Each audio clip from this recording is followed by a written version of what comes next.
एक बात मैं कहूं, ये सर्वश्रेष्ठ जो ग्रंथ है ये तुला तुलाया ग्रंथ है, तुला तुलाया सौदा है, श्रेष्ठ है। इस बात का प्रमाणित है कि ये श्रेष्ठ है, इसलिए मैं कह रहा हूं कि तुला तुलाया सौदा है। भैया इसको आत्मसात कर लो, इसको ले लो, जितना रसपान कर सकते हो उतना रसपान करो, जितना आत्मसात कर सकते हो उतना आत्मसात करो।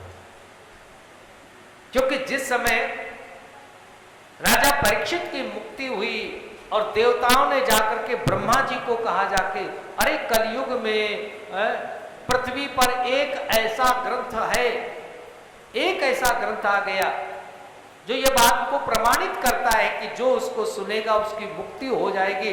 तो ब्रह्मा को बड़ा आश्चर्य हुआ, ध्यान से सुनना, ब्रह्मा को बड़ा आश्चर्य हुआ। बोले ऐसे कैसे हो सकता है? बोले कौन सा ग्रंथ है? बोले भागवत ग्रंथ है। ब्रह्मा ने अपनी मन की तराजू बनाई और मन की तराजू में एक तरफ श्रीमद् भागवत को रखा और दूसरे तरफ सभी ग्रंथों को रखती जा रहे हैं। तो एक एक करके ग्रंथ रख के सारे ग्रंथ हल्के रहे और श्रीमद् भागवत का पन्ना था वो भारी रहा। मानो ब्रह्मा जी ने अपने मन से, बुद्धि की जो तराजू बनाई, उस बुद्धि से विचार करके देखा कि भागवत में क्या है और अन्य ग्रंथों में क्या है। तो उनको ये लगा कि जो भागवत में है वो किसी ग्रंथ में नहीं, इसलिए भागवत सर्वश्रेष्ठ है। एक बात मैं कहूं, भागवत में भी तो वेदों का, शास्त्रों का, धर्म शास्त्रों का, ग्रंथों का निचोड़ है, तो भागवत ही श्रेष्ठ क्यों है? बातें तो वही कही गई हैं जो अन्य धर्म ग्रंथों में कही गई है। अब ध्यान से सुनना, ये इसलिए श्रेष्ठ है, जैसे ईख का आपने पेड़ देखा होगा, गन्ने का पेड़ देखा होगा। अब पूरे गन्ने के पेड़ में रस होता है, सबको पता है, लेकिन जब वो खाड़ के रूप में, गुड़ के रूप में आ जाता है बन करके, आपसे मैं पूछना चाहता हूं, वो गन्ने खाने में इतना स्वाद लगता है या उसका गुड़ स्वाद लगता है? खाड़ अच्छी लगती ना, वो गुड़ अच्छा लगता है। तो उसी प्रकार से जैसे पूरे गन्ने में, एक गन्ने में थोड़ी सी खाड़ निकलती है, थोड़ा सा गुड़ निकलता है, उसी प्रकार से सभी धर्म शास्त्रों का निचोड़ है ये श्रीमद् भागवत। ये आप केवल एक ग्रंथ न समझे, ये सभी ग्रंथ मानो, जितने धर्म शास्त्र के ग्रंथ हैं उन सभी ग्रंथ इसमें समाहित हैं, उनका निचोड़ है, उनका सारांश है श्रीमद् भागवत, इसलिए श्रेष्ठ है। आज पहला दिन है ना, तो भागवत की महिमा और 6 अध्याय भागवत में लिखे गए हैं महिमा के लिए। और भाई हम 7 दिन तक जिनकी कथा सुनेंगे तो उनके बारे में जानना तो जरूरी है। अगर कोई अपनी बेटी की शादी करने जाता है तो रिश्तेदारों को जानता है, पहचानता है, उनके बारे में इधर उधर से पता करता है, भैया कैसे है, क्या है, मैं अपनी बेटी इनके घर में दे रहा हूं। और जब जान पहचान खूब निकाल लेता है, जब समझ लेता है कि बहुत अच्छे हैं, तब संबंध बनाता है कि हाँ चलो अब इनके घर में हम अपनी बेटी ब्याह कर देंगे। तो आज जानने और पहचानने वाला दिन है ना। हम भगवान के साथ में 7 दिन तक जुड़ेंगे, उनकी महिमा, उनकी कथा, उनके चरित्रों का रसास्वादन करेंगे। लेकिन आज महिमा तो जान ले कि वो भगवान कैसे है, कितने सरल हैं, कितने सहज है, उनका कार्य कैसा है, उनकी महिमा कैसी है।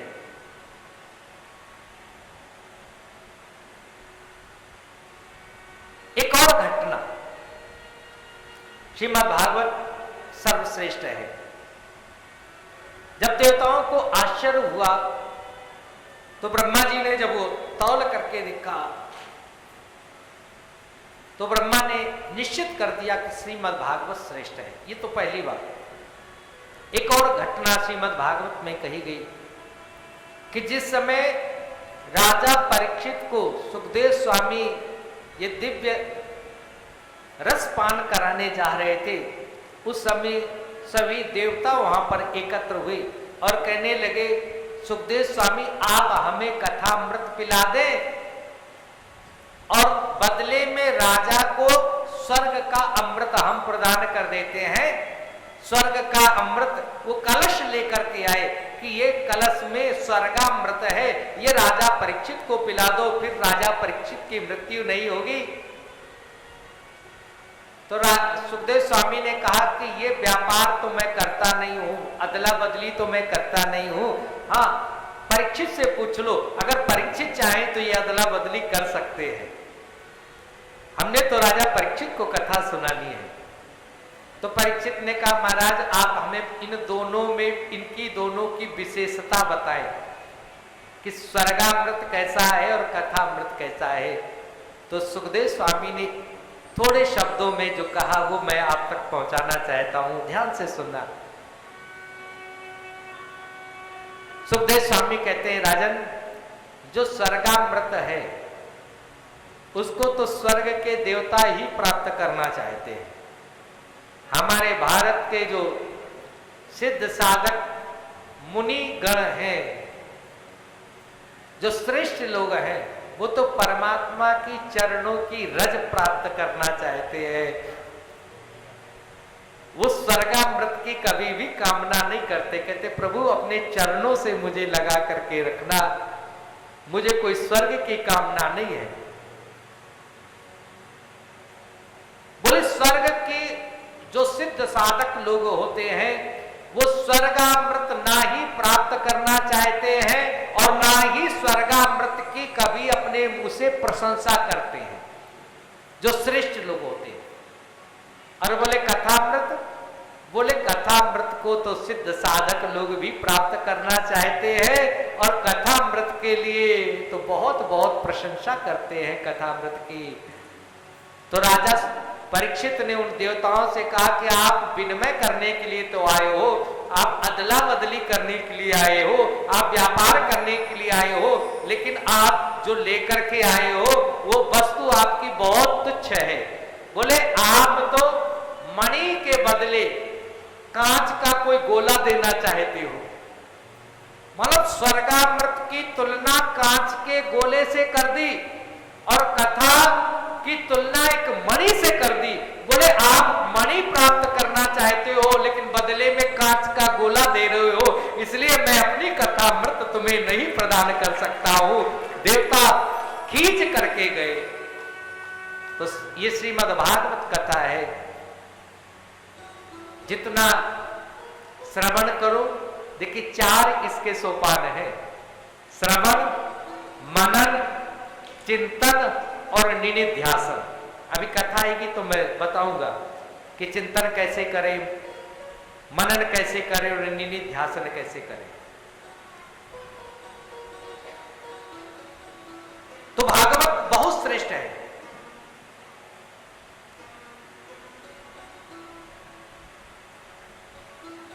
अकाल मृत्यु अगर किसी को हो जाए, विद्युत चौराग्नि शस्त्राहि गज हिंसा निमित्त कहा विषाद वीर हेतु भूते मृतो ना लभते गति। ये 6 चीजों से, बिजली से, अग्नि से, शस्त्र से, पशु से, हिंसा से और विष आदि से अगर किसी की मृत्यु हो जाती है तो धर्मशास्त्र कहते हैं उन्हें सदगति नहीं प्राप्त होती है। लेकिन श्रीमद् भागवत अगर उनके निमित्त की जाती है तो निश्चित रूप से उन्हें सदगति प्राप्त हो जाती है। ऐसा सदग्रंथ है श्रीमद् भागवत। तो श्रीमद् भागवत की महिमा का गान करते हुए आज सूत जी महाराज सौनकादि ऋषियों से कहते हैं कि कलयुग में जो लोग हैं उनकी तो बुद्धि खराब होती है कि अमृत को ठुकरा करके जहर पान करना चाहते हैं।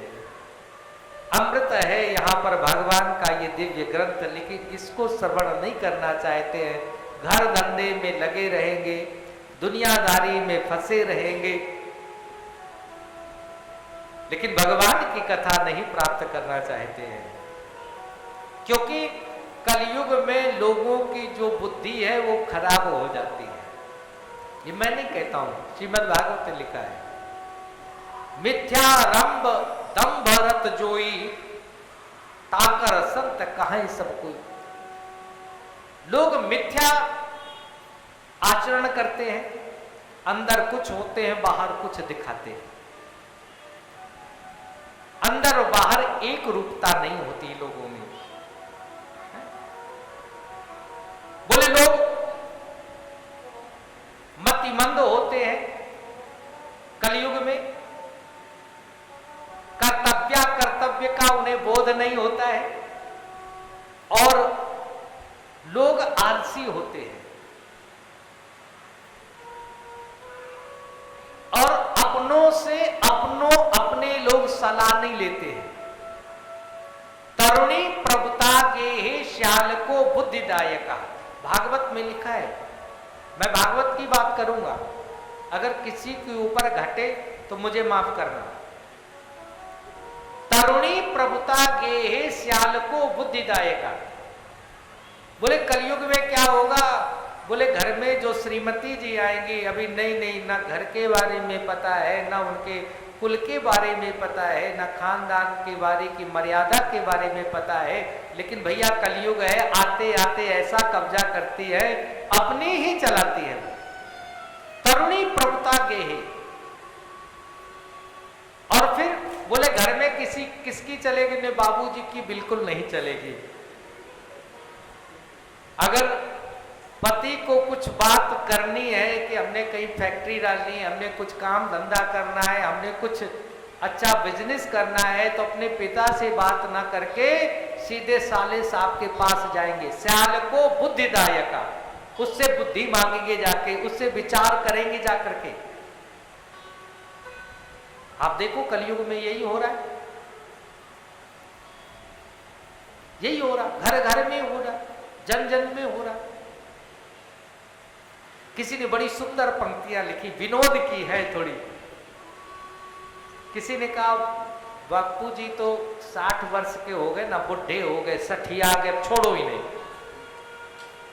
अब तो सलाह साले साहब ही अच्छी देंगे, वो पढ़े लिखे हैं। लेकिन एक बात मैं जरूर कहना चाहता हूं इस व्यासपीठ से, बुढ़ा बुढ़ा जरूर होता है, लेकिन उसके पास जीवन का आनंद में होता है।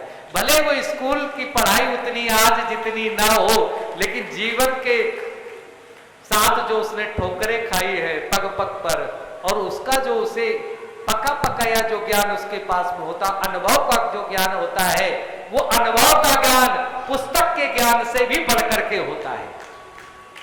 इसलिए अपने घर में जरूर सलाह करनी चाहिए। किसी कवि ने बड़ी सुंदर पंक्तियां लिखी, बोले छोड़ो माँ बाप विचारों को। ये कवि कह रहा, मैं नहीं कह रहा हूं, ना भागवत कह रही है, थोड़ी विनोद की बातें हैं, ध्यान से सुनना। बोले छोड़ो माँ बाप विचारों को, छोड़ो सब रिश्तेदारों को, कुल गोत्र बंधु बांधव छोड़ो, छोड़ो बचपन के यारों को, छोड़ो प्रतिमाओं की पूजा को, दीवाल पे पूजो आले को, यदि पत्नी को रखना प्रसन्न तो सबसे पहले पूजो साले को। ये बात कलयुग में घट रही है। किसी ने कहा कि भैया ये तो पहले से चला आ रहा है। अगर आप देखेंगे तो ये बात तो पहले से चली आ रही है। कलयुग के लोग अगर इतना मान सम्मान ससुराल के पक्ष का करते हैं तो कोई बड़ी बात नहीं है। बोले पहले से कैसे चली आ रही है? तो कवि ने फिर पंक्तियां लिखी, आप ध्यान से सुनना। बोले अगर ससुराल के पक्ष के लोगों को आप प्रसन्न नहीं रखोगे तो घर में क्या होगा, पहले ये सुन लो, इसके बाद में पहले से साले साहब को आदर देते हैं, बाद में मैं ये सुनाऊंगा। वर्षों तक उनकी दीदी से, यानी कि साले साहब की दीदी यानी कि अपनी श्रीमती, वर्षों तक उनकी दीदी से बातों में मेल नहीं होगा, दालों में कंकड़ निकलेंगे, बालों में तेल नहीं होगा। क्यों चंदा का नभ में, अब आगे कि पहले से भी लोग मान सम्मान देते थे, क्यों चंदा का नभ में इतना सुंदरतम शुभ उजाला है, क्यों शिव के मस्तक पर चढ़ा। भगवान शिव के मस्तक पर चढ़ा, क्यों इसका रुतबा आला है, क्यों शंकर जी ने भी इसको निज मस्तक मध्य बिठाला है, क्योंकि ये भी लक्ष्मी का भाई है और श्री विष्णु देव का, अरे बोलो ना, साला है। बोले साले साहब को तो पहले से आदर दिया जाता है।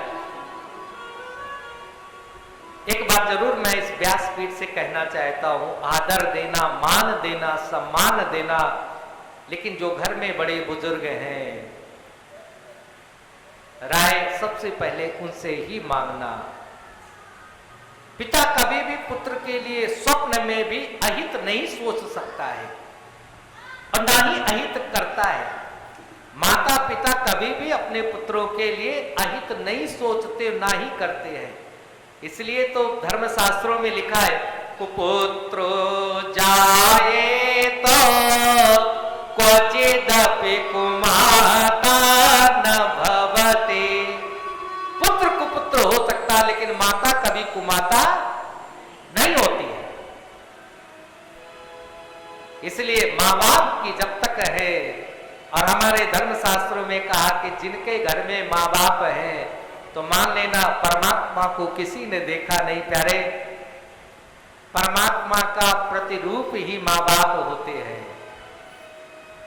अगर उनकी आप पूजा करते रहे, उनका कहा करते रहे, उनके वचनों पर चलते रहे, तो फिर परमात्मा की भी पूजा करने की आवश्यकता नहीं पड़ेगी।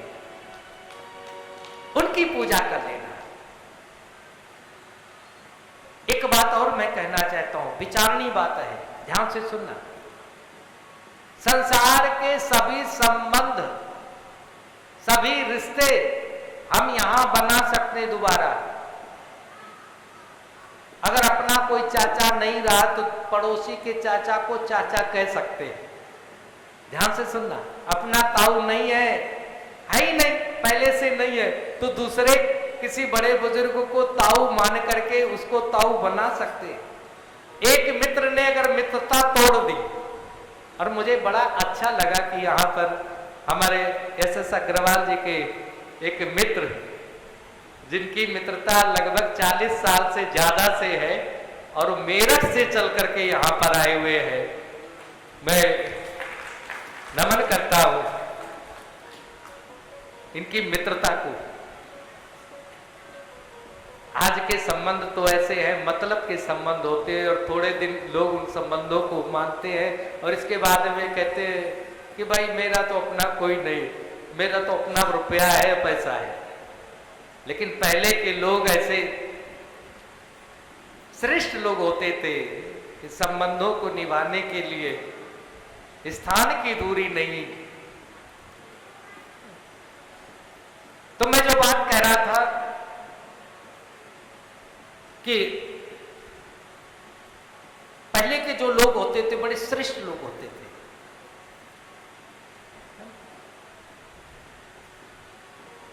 मैं कहते कहते विस्मरण हो गया कि बड़े श्रेष्ठ लोग होते थे। वो रिश्तों को निभाने के लिए अगर उन्हें कुछ भी करना पड़ता था तो वो करते थे।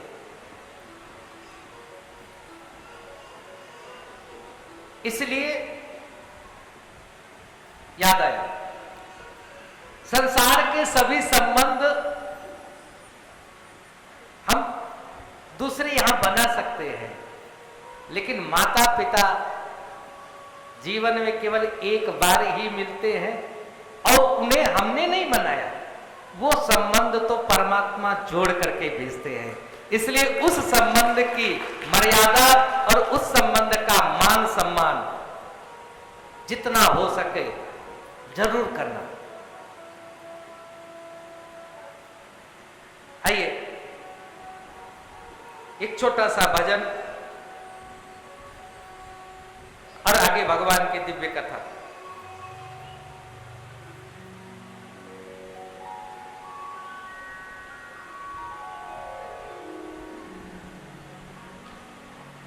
कभी जीवन में बुरा ना करे और ना ही सोचे, ना अपनों का और ना ही किसी दूसरे का।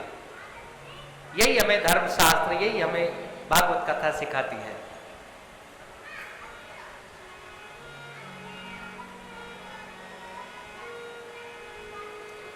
मत बुरा कर्म कर बंदे, वरना पछताएगा,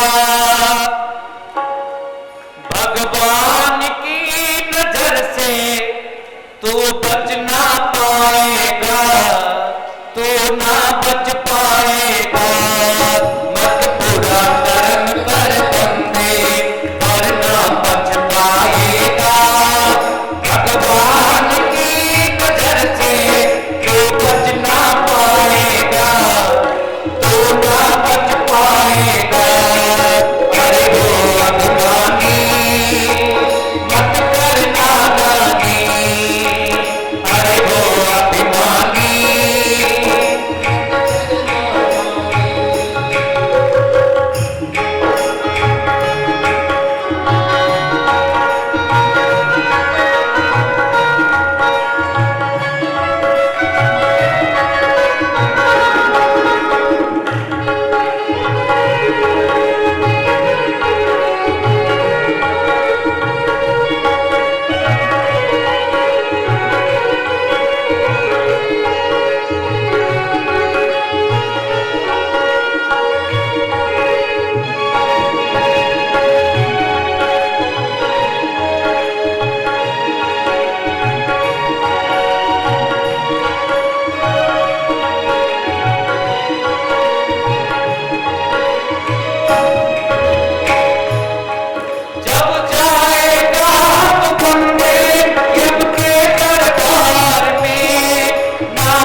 इस भजन की आखिरी कड़ी और बहुत ही मार्मिक कड़ी, मनोभजन का पूरा सार, बड़े ध्यान से सुनना। जब जब भी माँ पिता का तू दिल दुखाएगा, जीवन में ना कभी भी तू चैन पाएगा। जब जब भी माँ पिता का तू दिल दुखाएगा, जीवन में ना कभी भी तू चैन पाएगा। बंदे अपने से निर्बल को, बंदे अपने से निर्बल को जो तू सताएगा, भगवान की नजर से वो बच ना पाएगा, तो ना बच पाएगा।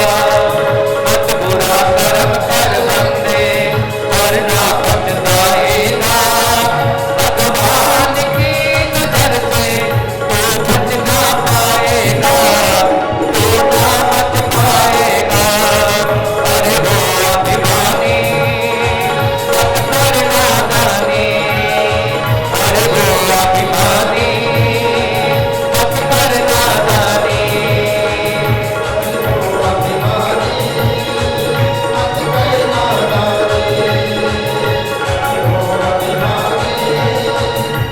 कर नादानी, मत कर नादानी।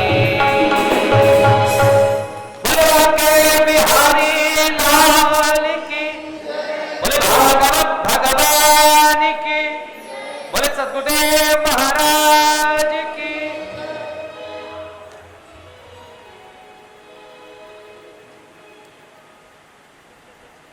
सो जी महाराज जी समझा रहे हैं, बोले ये कलयुग का ही लक्षण है। अगर घर में माँ बाप की नहीं चले तो मान लेना उस घर में कलयुग का वास हो गया।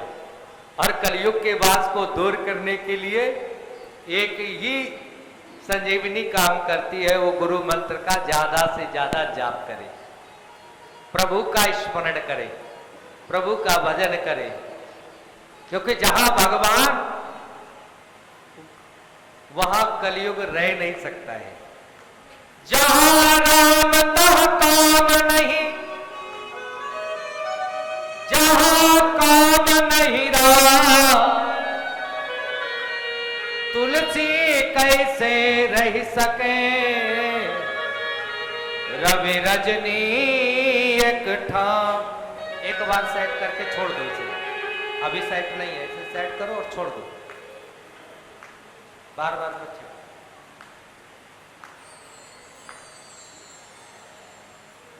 जहां भगवान का नाम है, जहां भगवान है वहां काम नहीं हो सकता है, वहां संसार नहीं हो सकता है। तुलसीदास जी कहते हैं दो चीजें एक साथ नहीं रह सकती है, एक तो प्रकाश और दूसरा अंधेरा। या तो अंधेरा होगा या प्रकाश ही होगा, दो चीजें एक साथ नहीं रह सकती। तुलसी कैसे रह सके, रवि और रजनी एक ठाम, ये दोनों चीजें एक साथ नहीं रह सकती है। इसलिए मान लेना कि घर में अगर कलयुग आ रहा है, कलयुग का वास हो गया है, तो बस भगवान का ज्यादा से ज्यादा भजन प्रारंभ कर देना। और कलयुग में तो केवल भगवान का जो नाम कीर्तन है वही सर्वश्रेष्ठ उपासना कही गई है। कलयुग केवल नाम आधारा, सुमिर सुमिर नर उतर ही पारा। कलयुग में केवल और केवल व्यास जी ने जब 18 पुराण रचे, ध्यान देना, ध्यान की बात है, बड़ी महत्वपूर्ण बात है। जब मैं कहा करूं कि बड़ी महत्वपूर्ण बात, तो सच में बड़ी महत्वपूर्ण बात। 18 पुराण रचे व्यास जी ने। एक ऋषि ने जाकर के व्यास जी से पूछा, बोले इन 18 पुराणों में जो 2 सर्वश्रेष्ठ बातें हों वो बताओ, जो आपको सबसे अच्छी 2 बातें लगे हुई। तो व्यास जी ने कहा, अष्टादश पुराणेषु व्यासस्य वचनद्वयम्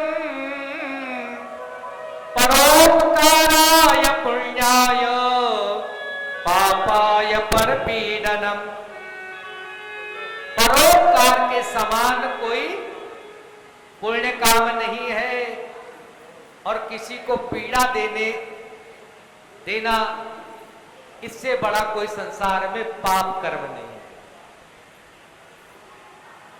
किसी को संतुष्टि नहीं हुई।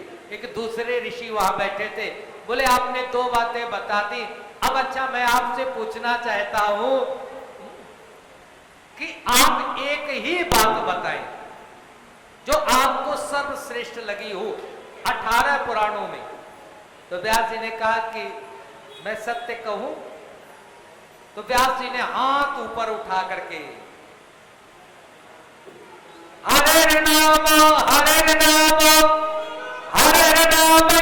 केवलम कलम नास्तैव गतिरन्यथा। केवल हरि का नाम, केवल हरि का नाम और केवल हरि का नाम। कलम नास्तैव गतिरन्यथा। इस कलयुग में हरि के नाम के अलावा और कुछ नहीं, और कुछ नहीं, और कुछ नहीं। केवल और केवल हरि का नाम ही सार है और कोई सार नहीं।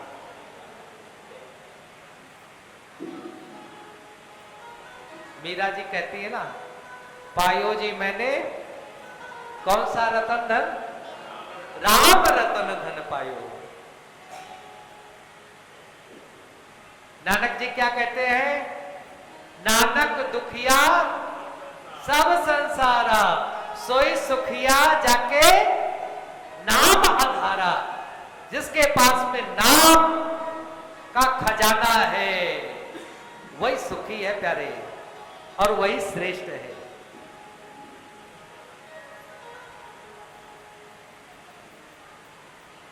कहते हैं सूत जी ने सौनकाद ऋषियों को सुनाया कि एक बार नारद जी भ्रमण करते करते, आप सब कथा बहुत सुनते हैं लेकिन मैं कथा का केवल सार और उसका आध्यात्मिक जो दर्शन होता है वो जरूर आपको कराता चलूंगा।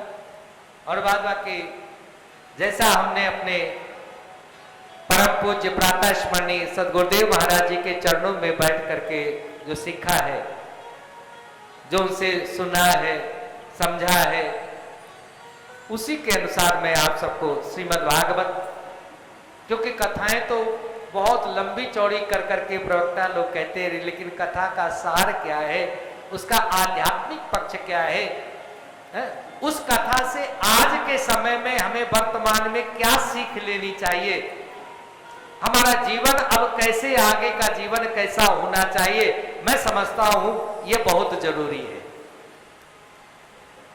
तो चरित्र में बहुत लंबे न करके चरित्र संक्षिप्त करूंगा, लेकिन उस चरित्र का जो सारांश है, जो हम सबके लिए पाथेय है, वो जरूर मैं सुनाऊंगा। कहते हैं सूत जी ने कहा कि एक बार नारद जी देशाटन करने के लिए निकले, भारत में आए। उन्होंने देखा करके एक विचित्र घटना। पूरे भारत का भ्रमण करते करते जब वृंदावन गए तो वृंदावन में देखा जाकर के वहां पर एक स्त्री युवती है और उसके जो 2 पुत्र हैं वो वृद्ध है, और वो युवती उन पुत्रों को जगाना चाह रही। वो अचेत अवस्था में, मूर्छित अवस्था में पड़े हुए हैं, पुत्र पुत्र कह करके जगाना चाह रही है। अब नारद तो संत है, संत का लक्षण वो होता है कि अपने दुख से वो दुखी नहीं होते, लेकिन दूसरे का दुख कभी देख नहीं सकते। अपने दुख में रोने वालों मुस्कुराना सीख लो, दूसरों के दुख दर्द में आंसू बहाना सीख लो। अपने दुख में रोने वालों मुस्कुराना सीख लो। संतों का ध्येय ही यही होता है। तो नारद जी उस स्त्री के पास में पहुंचे। जब नजदीक पहुंचे तो नारद जी ने पहचान लिया, अरे ये तो भक्ति है, और इनके ये दोनों पुत्र तो ज्ञान वैराग्य है। फिर भी नारद जी ने कहा कि तुम कौन हो, अपना परिचय दो। तो उन्होंने परिचय दिया कि उत्पन्ने द्रविणाशाह, मैं द्रविड़ में उत्पन्न हुई, कर्नाटक में वृद्धि हुई और गुजरात में आके जीर्ण शीर्ण हो गई, लेकिन जैसे मैं वृंदावन पहुंची तो मैं तो तरुणी हो गई, लेकिन मेरे जो दो पुत्र हैं ज्ञान और वैराग्य, ये जर्जर अवस्था को प्राप्त हो गए, अचेत अवस्था में आ गए, इनके मूर्छा और तंद्रा इनकी जा नहीं रही है, ये युवा नहीं हो रहे हैं। तो नारद जी ने कहा मैं उपाय करता हूं।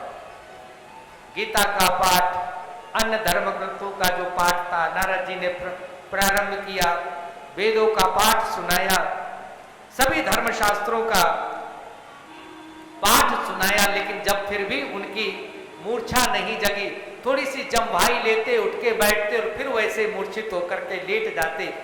नारद जी को बड़ा आश्चर्य होता है, इनकी मूर्छा तंद्रा कैसे जाएगी।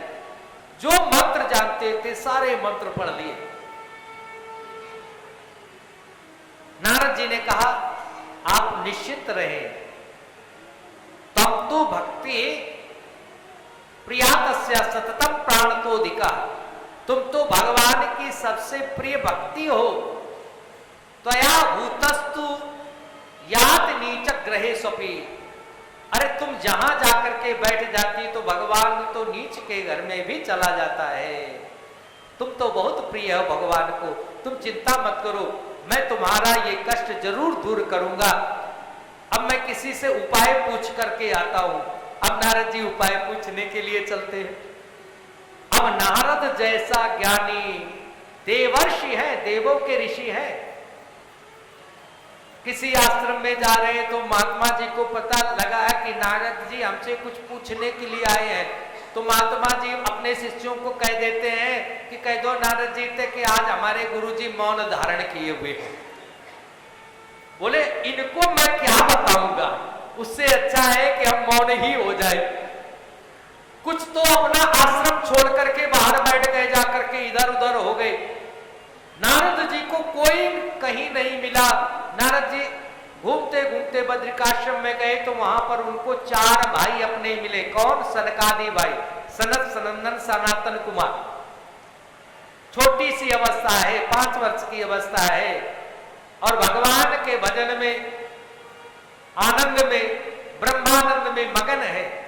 जैसे नारद जी ने देखा तो नारद जी ने प्रणाम किया। वो बड़े हैं नारद जी से। उन्होंने कहा भैया नारद आप तो ऋषि हो, संत हो, लेकिन आपके चेहरे के ऊपर, मुखमंडल के ऊपर जो ये खिन्नता है वो मैं देख रहा हूं। आपका मुख मलिन है। संतों का मुख तो मलिन नहीं होना चाहिए, आपके चेहरे पे तो खिन्नता नहीं होनी चाहिए। किस बात का कष्ट है? क्या चाहिए आपको? मैं आपकी क्या सहायता कर सकता हूं?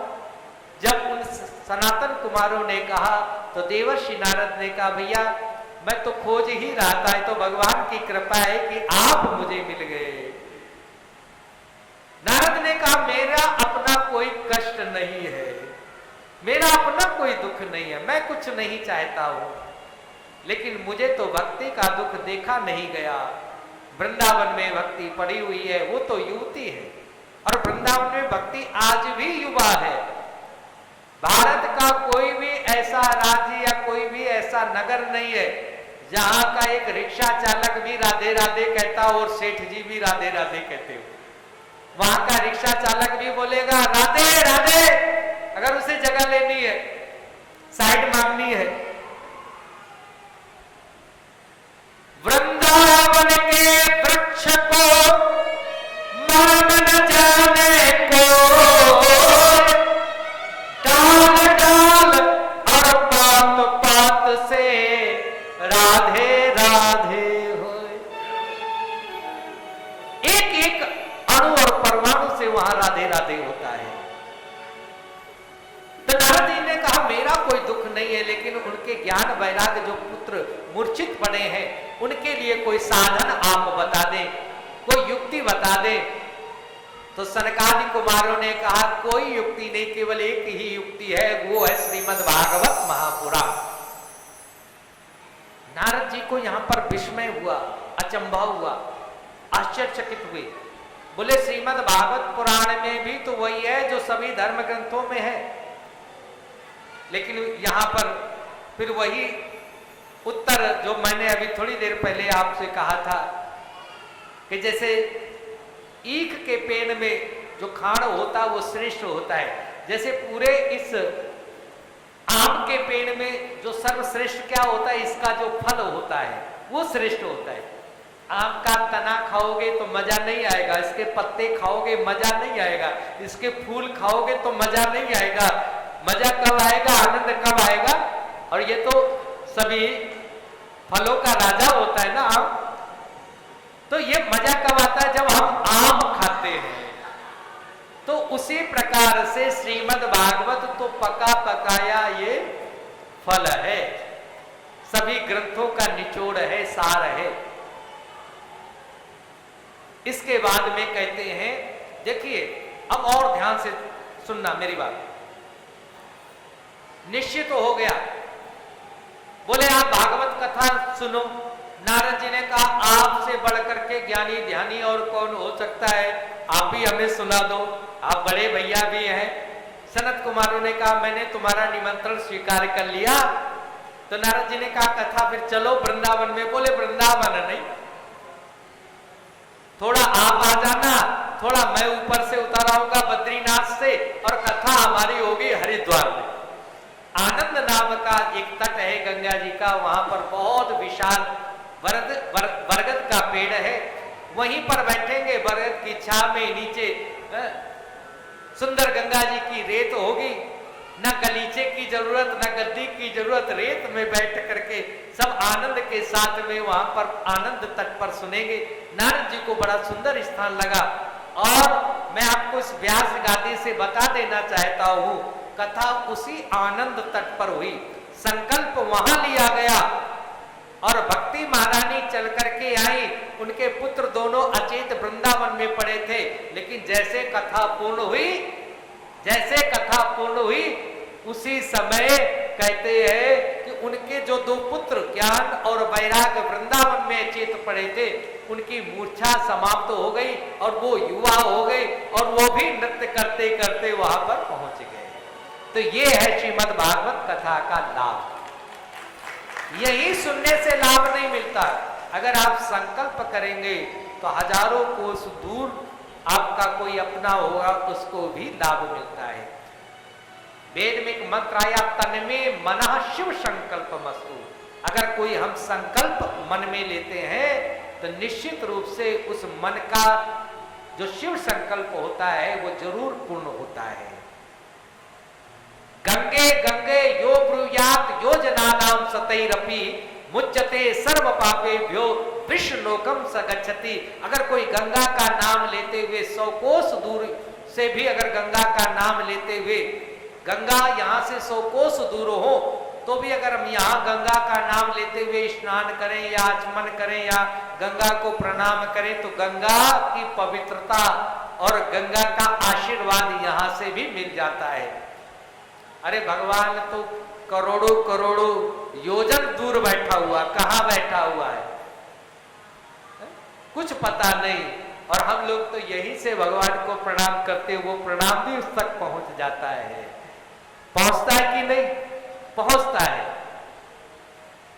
एक बात अगर आप कहेंगे किसका पहुंचा था, अरे हम सबकी तो बात छोड़ दो, एक भागवत में तो एक हाथी का भी प्रणाम पहुंच गया, गजेंद्र का प्रणाम पहुंचा भगवान के पास में। भगवान सबकी बातें सुनता है, याद रखना, सबकी भाषा समझता है, कोई छोटा जीव हो या बड़ा जीव। एक बात मैं बताऊं, ध्यान से सुनना, भगवान तो चींटियों की बात, जो सबसे छोटे जीव होते ना, चींटी कीड़े मकोड़े, उनकी भी बात सुन लेता है। एक संत ने एक बात जो कही मेरे हृदय तक पहुंची, मैं आप तक पहुंचाना चाहता हूं। बोले मेरा परमात्मा, मेरा साहिब कैसा है? बोले मेरा साहिब तो ऐसा है कि चींटी के पग घुंघरू बाजत, चींटी के पग घुंघरू बाजत मेरा साहिब सुनता है। एक तो चींटी, फिर उसके पैर और उस पैरों में छोटे छोटे नूपुर, घुंघरू और उनकी आवाज आप सोच भी नहीं सकते कि कितनी आवाज उनसे निकलती होगी या वो घुंघरू कितने छोटे होते होंगे। लेकिन वो संत कहते हैं मेरा साहिब उस चींटी की आवाज को भी सुनता है। तो परमात्मा तो सब कुछ सुनता है। भक्ति ज्ञान वैराग्य को आनंद मिला, ये कथा की फलश्रुति है। और आज का समय यहां पर पूर्ण हो रहा है, लेकिन मैं 2-4 मिनट और लूंगा आपसे। आगे की जो कथा है वो कहा गया है कि कोई पापी खल भी क्या इस कथा से तरता है। सूत जी ने कहा हाँ, एक धुंधकारी था, आत्मदेव नाम के एक बहुत श्रेष्ठ ऋषि थे, ब्राह्मण थे। ऋषियों के समान उनकी भक्ति पूजा पाठ थी। ऐसे सुंदर ऋषि तुल्य ब्राह्मण थे आत्मदेव जी। उनकी पत्नी धुंधली उनसे बिल्कुल विपरीत थी। एक दिन आत्महत्या करने के लिए चले कि मेरे घर में कोई संतान नहीं, चलो आत्महत्या कर लेते हैं। एक ऋषि का दर्शन हुआ, ऋषि ने उन्हें मना किया। उन्होंने अपना दुख उस ऋषि को सुनाया तो संत द्रवीभूत हो गए। एक वृक्ष का फल उन्होंने उस आत्मदेव को दिया और बोले जाकर के अपनी पत्नी को खिला देना, भगवान की कृपा होगी तो तुम्हारे घर में भी संतान हो जाएगी। आत्मदेव वो फल लेकर के आए, धुंधली को दिया। धुंधली तो कुबुद्धि थी, उसने न तो फल स्वयं खाया और परीक्षा के लिए गाय को खिला दिया। बोले इस फल से भी कोई बच्चे होते हैं क्या? ये ऋषि लोग तो, महात्मा लोग तो झूठ का व्यापार करते, झूठा मूठा बोलते रहते हैं, झूठी झूठी बातें बनाते रहते हैं, इनसे कोई लाभ नहीं होता है।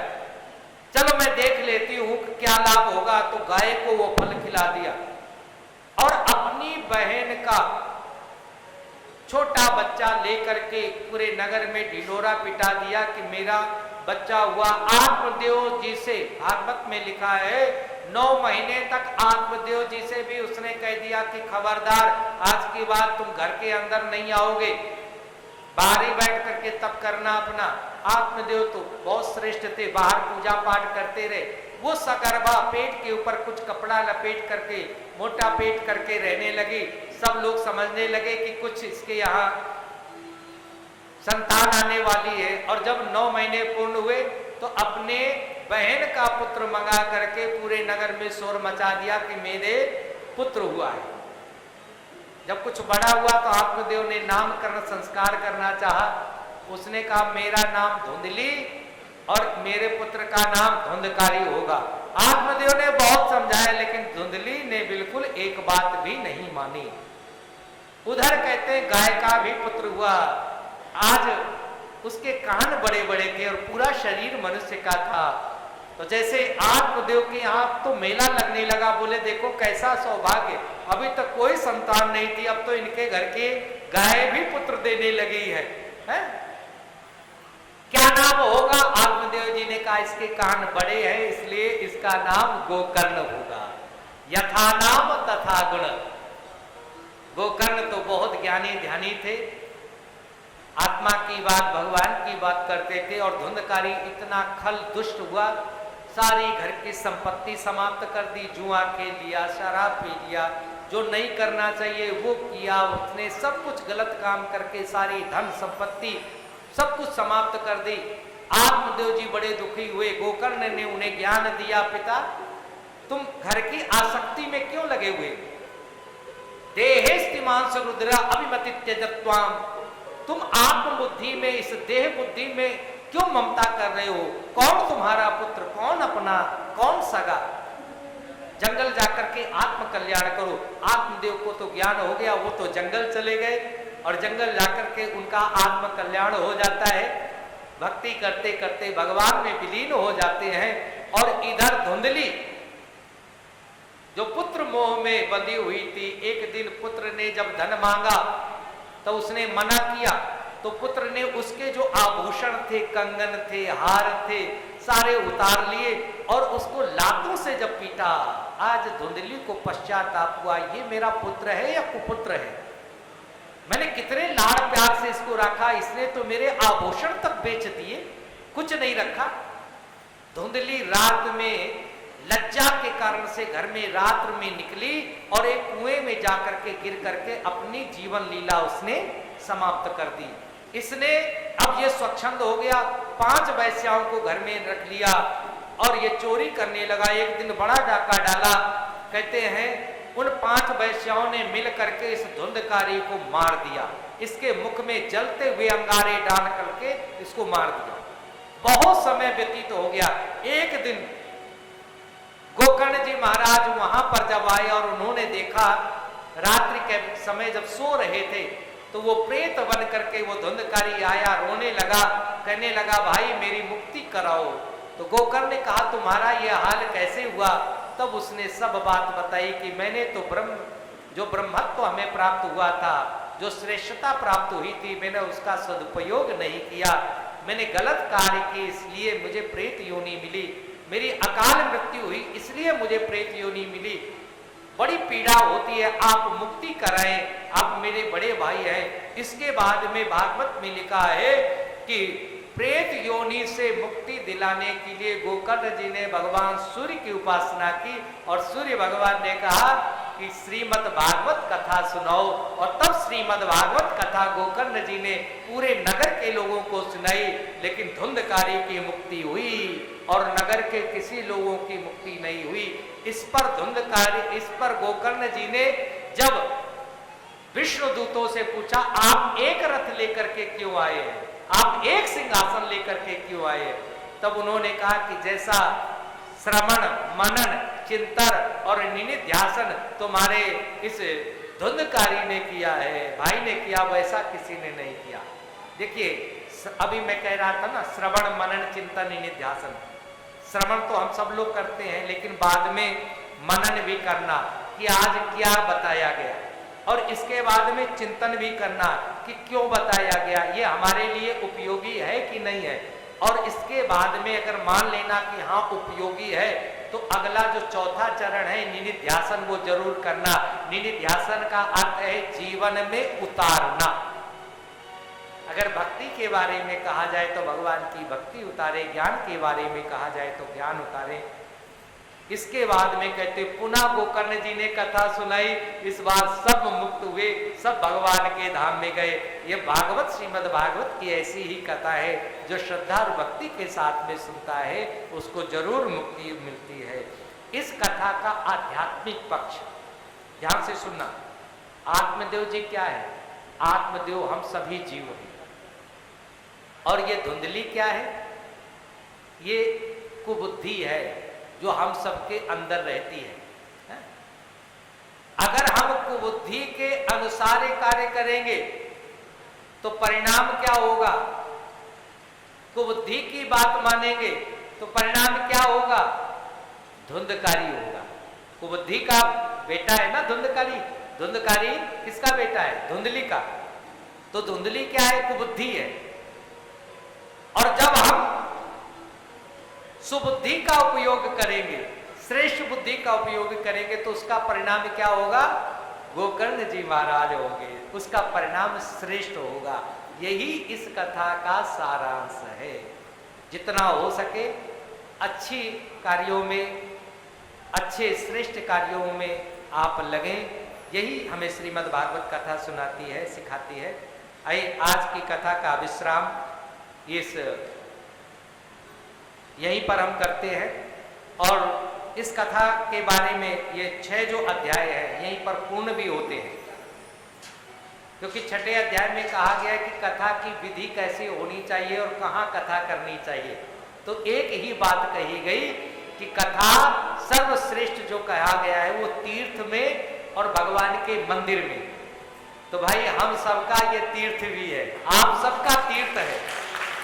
ये गुरु का धाम वरदान लोक आश्रम जो है, ये मुंबई थाने का यह आप सबका तीर्थ है, ये गुरु का धाम है। और इस गुरु धाम में यहाँ पर मंदिर भी है। तो इस भगवान के गोद में ये जो कथा हो रही है, गुरु का सानिध्य हम सबको प्राप्त है। गुरु के सानिध्य में जो कथा हो रही है, निश्चित रूप से अगर घर में आप कथा कराते हैं तो उसका 1 गुना लाभ मिलता है, और अगर आप तीर्थ में कथा कराते हैं तो उसका हजारों गुना लाभ मिलता है। तो इस कथा का श्रवण आप करेंगे यहाँ पर 7 दिन आकर के, एक कथा का आपको लाभ नहीं मिलेगा। ध्यान से सुनना, आपको हजारों कथाओं का श्रवण करने का लाभ मिलेगा। इसलिए स्वयं सुने, अपने बच्चों को भी लाए, पड़ोसियों को भी लाए, और पूरे 7 दिन तक इस कथा का आप रसास्वादन करें। सर्वप्रथम मैं आप सभी से निवेदन करती हूँ जोरदार करतल ध्वनि द्वारा आचार्य जी का धन्यवाद व आभार व्यक्त करेंगे आप सभी। सच में जिसका चुनाव गुरुवर ने कर लिया वो तो वैसे ही शाहों का शाह बन गया। तो हमारे आचार्य जी का चुनाव गुरुवर ने किया है, और भारत के कई शहरों में इन्होंने भागवत कथा की है। हम सभी का सौभाग्य है कि मुंबई वरदान लोक आश्रम में इनका आगमन हुआ, एवं हम सभी को जो ये मुक्ति के मार्ग पे ले जा रहे हैं। पहले दिन ही आचार्य जी ये तो मन में पक्का विश्वास हो गया कि चल पड़े हैं हम भी मुक्ति के मार्ग पर। ये जो ज्ञान रूपी रस आपके मुखारबिंद द्वारा हमारे हृदय तक पहुंच रहा है, उस ईश्वर रस, ज्ञान रस, कृष्ण रस से हमारे हृदय को ईशमय बनाने हेतु हम सभी आपके हृदय से आभारी हैं।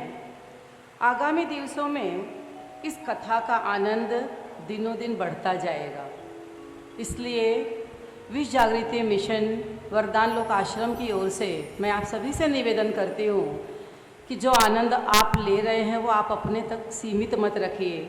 ज़्यादा से ज़्यादा लोगों को इस ज्ञान कथा यज्ञ में लाने का प्रयत्न करिए कि हमें तो मुक्ति प्राप्त होगी ही, लेकिन और भी बाकी लोग इसका आनंद लें, उनको भी मुक्ति मिले, ऐसा हम सभी का प्रयास होना चाहिए। तो मेरा निवेदन है कि आप सभी ज़्यादा से ज़्यादा लोगों को इस ज्ञान कथा यज्ञ में लाने का प्रयास करें।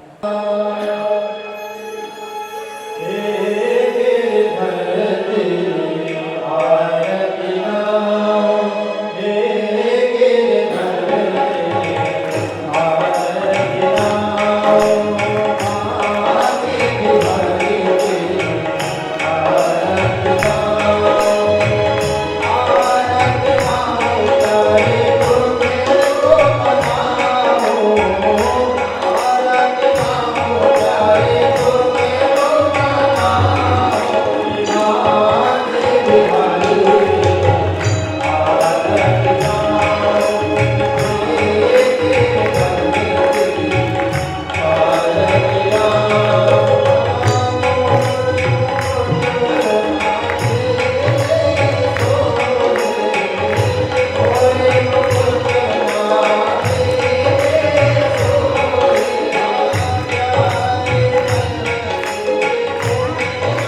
परमेश्वरी नमः सुजलमालिन्यै नमो नमः ओम यज्ञेन जगन्मयनन्ददेवासानि धर्माणि कथमान्यादन्नादेहनाकं महिमानः स्वतन्त्रयत्र पूर्वे साध्याः सन्ति देवाः श्रीमन्तिकाकुलचम्पकपाटलाब्जै पुण्यात्पदादिकरवीरसारपुष्पै बिल्वप्रभालतुलसीदलमञ्जरीः त्वां पूजयामि जगदीश्वरमे नादसुगन्धिपुष्पाणि यथासुभवानि च पुष्पाञ्जलिर्मया दत्तग्रहणः परमेश्वर पुष्पाञ्जलिं समर्पयामि बोलिए श्री वामे बिहारी लाल